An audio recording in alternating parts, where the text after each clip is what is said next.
அடிச்சு ஊத்துன மலைக்கு ஒரு சூப்பரான மத்தி மீன் கிடைச்சிச்சு. அதை இப்போ எப்படி க்ளீன் பண்ணலாம் பார்த்துடலாமா? ரெண்டு பக்கமும் இது மாதிரி செஞ்சுக்கிறணும். இது மாதிரி செஞ்சுக்கிறணும்.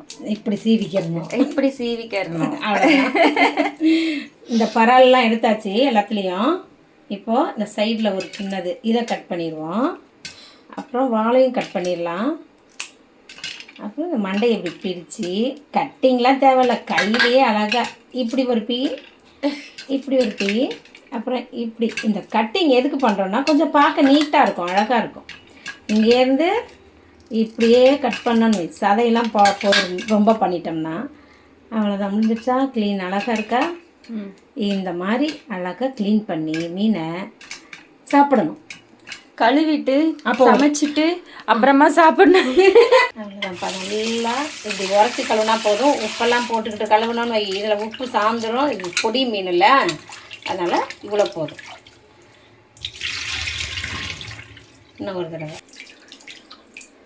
சூப்பராக கழுவியாச்சு மீனை. அவ்வளோதான், மத்தி மீன் க்ளீனிங் ஓவர். இதே மாதிரி க்ளீன் பண்ணி நீங்களும் சமைச்சு சாப்பிடுங்க.